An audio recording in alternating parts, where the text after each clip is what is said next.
इथं टाकायचं याची रेसिपी मी तुमच्यासोबत शेअर करणार आहे. चला तर रेसिपीला मध्ये खूप जाड अशी साय आपल्याला घरीच निघते. तर बघा, गरम करून दूध आपल्याला याला फ्रीजमध्ये ठेवायचं आहे. फ्रीजमध्ये ठेवल्यानंतर आपल्याला त्याची अशी घट्टसर साय जमा झालेली दिसेल. ती साय आपल्याला रोज एका बाउलमध्ये किंवा पॅक अशा डब्यामध्ये काढून ठेवायची आहे आणि असं इजन टाकत जायचं आहे. तर ही साय अजिबात खराब होत नाही. तुम्ही महिना दीड महिनासुद्धा इजन डब्यामध्ये टाकून ठेवू शकता. तर याला पॅक कंटेनरमध्ये आपण पॅक करून ठेवू शकतो. तर अशा प्रकारे आपल्याला हे इजन टाकायचं आहे. तर बघा, हे मी महिनाभर म्हणजे 15 दिवसाचं कमसे कम इजन असेल हे.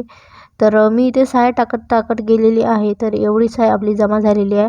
तर आपल्याला आता ह्या सायचं तूप कसं काढायचं मी तुम्हाला सांगते. तर बघा, खूप इझी आणि सोप्या पद्धतीने आपण घरच्या घरी हे तूप जे आहे ते तयार करू शकतो आणि खूप सोप्या पद्धतीने तुम्ही इथे तूप बनवू शकता घरी.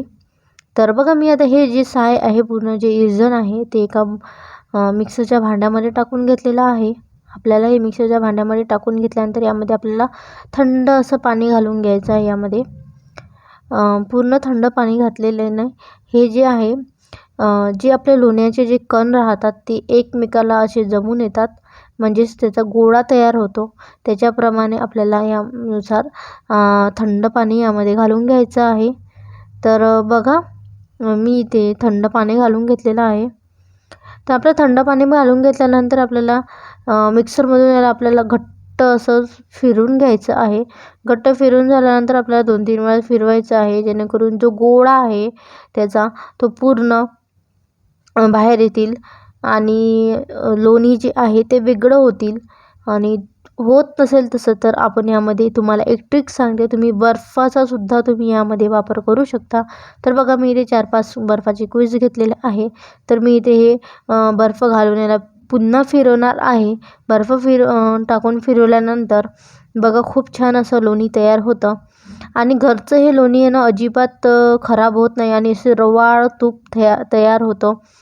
तर बघा, मी अशा प्रकारे पूर्ण तूप जे आहे ते काढून घेतलेलं आणि थंड पाण्यामध्ये याला घालून फ्रीजमध्ये ठेवलेलं आहे. तर आपल्याला अर्धा घंटा किंवा 1 घंटा याला फ्रीजमध्ये असं सोडून द्यायचं आहे, जेणेकरून ते पूर्ण जे लोणी आहे ते एकमेकांना चिपकेल.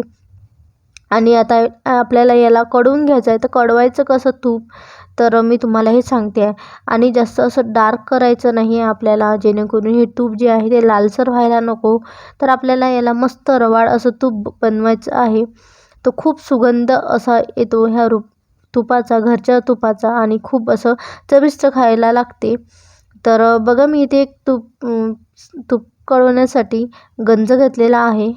तर बघा, ह्या गंजामध्ये मी पूर्ण जे आहे लोणी घालून घेतलेलं आहे. यामध्ये लोणी घातल्यानंतर आपल्याला याला एकसारखं जे आहे ते फिरवून घ्यायचं आहे.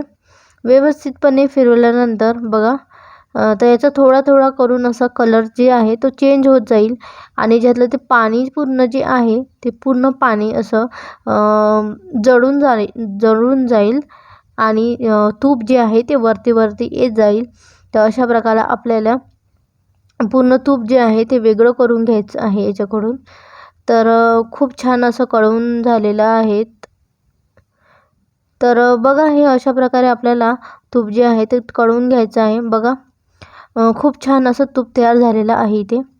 तर आपल्याला असं कढवून झालं, अशा प्रकारे आपल्याला तूप जे आहे ते करून घ्यायचं आहे. आणि नंतर आपल्याला एका वाटीमध्ये किंवा एका डब्यामध्ये तुम्ही याला एका चाळणीने गाळून घेऊ शकता.